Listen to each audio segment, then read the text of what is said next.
கதை ஸ்டோரி நடத்தும். ஆ என்ன என் பொண்ணு யாரை கல்யாணம் பண்ணும்? எல்லாம் என்னாச்சு? என்ன? ஆமாம், என்ன பண்ணுற? யாரும் பையனை பொண்ணு கல்யாணம் பண்ண மாட்டேன் சேடாக இருக்கும்போ என்னாச்சு? என்னங்க அங்கே ஒரு பையன் ரொம்ப அழகாக இருக்குது, அந்த பையனை தூக்க என்ன சொல்கிறேன்? என் பொண்ணு கல்யாணம் பண்ணணும். பொண்ணு அப்பா என்னப்பா? அப்போ நான் சொன்ன கேட்டல, என்ன பண்ணுறது? இன்னும் சேடாயிடுச்சு. அப்பா அண்ணவன் அந்த பொண்ணை என்ன சேட்டா அப்பா நான் சொன்ன மாதிரி பண்ண முடியாப்பா. அண்ணா என்னப்பா சொல்கிற? அண்ணா என்ன அண்ணா சொல்கிறேன்? அந்த பையன் பார்த்துடா அப்பா, நான் ஒரு பையன் கூப்பிட்றேன், அந்த பையனை கல்யாணம் பண்ண சரிப்பா. சரிடா போனேன், ஜிம்மின் எடுத்து வந்தோம். என்ன பண்ணுறது? ஜிம்மின் எடுத்துணும் சார். என்ன சார் இங்கே பண்ணுற? ஜிம்மி எடுத்துட்டு மேட்ச் வெட்டப்பட்டு வர சொன்னாச்சு. ஜிம்மிக்கு ஷாக். என்ன சார் நீ ஜிம்மிக்கு எந்த செய்யணும்? அது இங்கிலீஷ் ஆன்சர். அதே உங்களுக்கு இங்கிலீஷ் ஆரம்பிக்கு அது ஜிம்மிக்கு கேட்க, നിങ്ങൾക്ക് ഇംഗ്ലീഷ് അറിയുമോ? ഇംഗ്ലീഷ് தெரியுமா? ഇംഗ്ലീഷ് അറിയുമോ കേട്ടു. അങ്ങനെ കൊണ്ട് മാരേജ് നടക്കാൻ പോന്നു. അങ്ങനെ ജിമ്മിക്ക് മാരേജ് നടന്നു. ரொம்ப നല്ലിപ്പാ.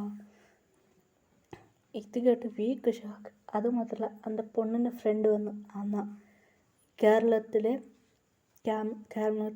ഹോം മിനിസ്റ്ററിൻ്റെ പൊണ്ണ്. ആമാ കേരളത്തിൽ എന്ത് പറ്റിയടി? മാരേജ് നടന്നല്ലേ? അങ്ങനെ നോക്കി, അങ്ങനെ സൈറ്റ് അടിക്കാൻ തുടങ്ങി. ചങ്കൊക്കെ പണ്ടൊക്കെ ഒരു കുട്ടി എന്താടാ നീടാ സൈറ്റ് അടിക്കുന്നത്? എനിക്ക് അവളെ ഇഷ്ടപ്പെട്ടു പോയി. അങ്ങനെ സൈറ്റ് അടിക്കുന്നത് കണ്ടു ഹോം മിനിസ്റ്റർ കണ്ടു. ഇവിടെ അങ്ങനെയാണോ? ശരി സാർ, നിങ്ങൾ ഫോണിൽ മോളെ സൈറ്റ് അടിക്കുക സാർ. അവനെ മിരട്ടിട്ടാ? വേണ്ട ഇവരെ എനിക്ക് നന്നായിട്ട് അറിയാം. അങ്ങനെ വീണ്ടും മേലെ കൈവച്ചു. വിടടാ. തിരിഞ്ഞു നോക്കി വീക്ക് ഷോക്ക്. സാർ നിങ്ങൾ അതെ അവളെ അച്ഛനാ മോളെ മേഘന. അതെ മേഘന ഇങ്ങോട്ടോ. അച്ഛാ എന്താ? അതെ മേഘന പെണ്ണിൻ്റെ അമ്മ തെലുഗും അച്ഛനും കേരളമാണ്.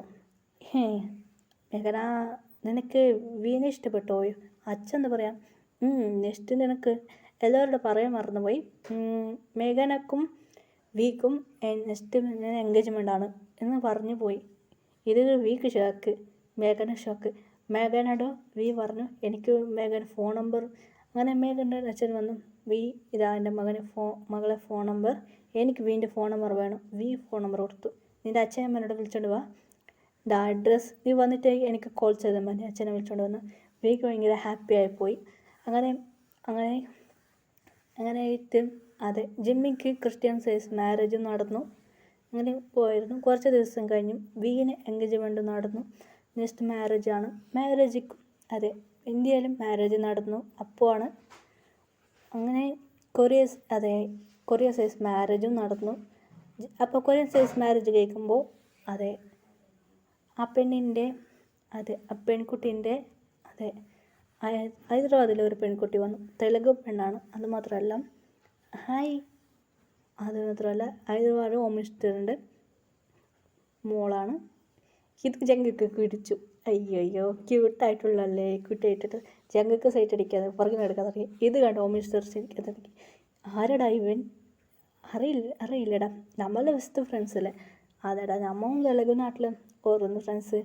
നല്ല ചെക്കനടാ, നല്ല ചങ്കുക്ക് നല്ല ചെറുക്കനാ. എൻ്റെ മോൾക്ക് എൻഗേജ്മെൻറ്റ് ചെയ്യും. ഞാൻ പറഞ്ഞ പോലെ റിങ് കൊണ്ടുവന്നായിരുന്നോ? ഇല്ലടാ കൊണ്ടുവന്നിട്ടുണ്ടാ ജങ്കുക്ക്. ശരി, നിൻ്റെ അളവ് എനിക്ക് വേണം. റിങ് ചെയ്യണുണ്ടോ? ജങ്കുക്ക് പറഞ്ഞു. നിൻ്റെ അച്ഛനമ്മേനോട് വിളിച്ചുകൊണ്ട് വരാൻ പറഞ്ഞു ജങ്കുക്കിനോട്. ഹോം മിനിസ്റ്റർ പറഞ്ഞു. ഇസ്മായിൽ ചെയ്തു. ജങ്കുക്ക് ഒന്നും മനസ്സിലായി. അപ്പോൾ പറയാണ് എടാ നെക്സ്റ്റ് നിനക്ക് മാരേജാ. അത് ഷോക്കായി പോയി. അങ്ങനെ ജങ്കുക്കും അവരുടെ അച്ഛനമ്മേനെ വിളിച്ചുകൊണ്ട് വന്നു. അവർക്കും ഓക്കെ ആയിപ്പോയി. അങ്ങനെ ഇന്ത്യ സൈസ് മാരേജ് നടന്നു. Next Korean size marriage. എല്ലാവരും ഭയങ്കര ഹാപ്പി ആയിട്ടിരിക്കാൻ തുടങ്ങി. അതെ എല്ലാവരും ഹാപ്പി ആയിരിക്കുമ്പോൾ എല്ലാ കുട്ടികളും ഇങ്ങനെ കളിക്കാൻ തുടങ്ങി. ആറം എന്ത് പറ്റി സാർ?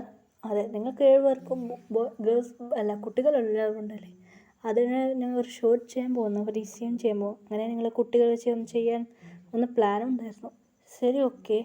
അങ്ങനെ ഓർന്ന് 6 ബോയ്സ് 7 പേർക്കും 7 പേർക്കും ബോയ് ബേബിയാണ്, ഗേൾ ബേബി അല്ല, ബോയ് ബേബി. അതെ, ആറമ്മക്ക് അതെ ഫസ്റ്റ് അതെ 4 ബേബി. അതുമല്ല girl baby first boy baby, next girl baby, ട്വിൻസാണ് ഫസ്റ്റ്. അതുമാത്രമല്ല ജിന്നുക്കും ട്വിൻസ് അതെ ട്വിൻസ് ബേബിയാണ്. അല്ല, ഫസ്റ്റ് ഒരു baby boy baby, next twins baby, next ജിന്നുക്കും ട്വിൻസ് ബേബി. അതെ, ഫസ്റ്റ് ട്വിൻസ് ബേബിയാണ്, നെക്സ്റ്റ് ഗേൾ ബേബി. അതുമാത്രമല്ല ട്വിൻസ് ബേബി ഫസ്റ്റത് ഗേൾ ബേബിയും ബോയ് ബേബിയും, നെക്സ്റ്റ് ഹോബിക്കും first boy baby, next girl ട്വിൻസാണ്, next girl baby boy ബേബിയും. അങ്ങനെ ഓരോന്നാൾക്കും ഓരോന്ന് ബേബിയാണ്. അതെ, ജംഗിൾക്ക് ട്രിബിൾസ്. അതെ, 3 കുട്ടികളാണ്. 2 ബോയ് ബേബി, ഒരു ഗേൾ ബേബിയാണ്.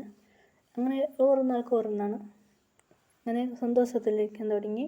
അങ്ങനെ എല്ലാവരും ഹാപ്പി ആയിരിക്കാൻ തുടങ്ങി. ആരമ്മൻ്റെ മകൻ വന്നു. ഡാഡ്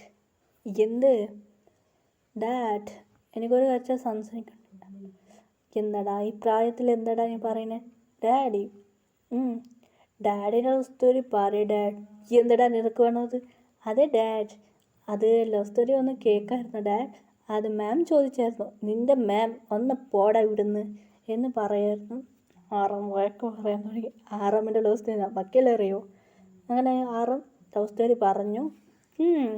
ഡാഡി ലവ് സ്റ്റോറി ശരി ഡാഡ്. അങ്ങനെയും കൊണ്ട് ഓരോന്നും ലവ് സ്റ്റോറി ഓരോന്നാണ് നടന്ന കാര്യം പറഞ്ഞു. എൻ്റെ ടീച്ചർ ഡാഡ്, ഞാനൊരു ലവ് സ്റ്റോറി ഉണ്ടാക്കാം ഡാഡ്സ്. അങ്ങനെ ഹാപ്പി എൻഡിങ്.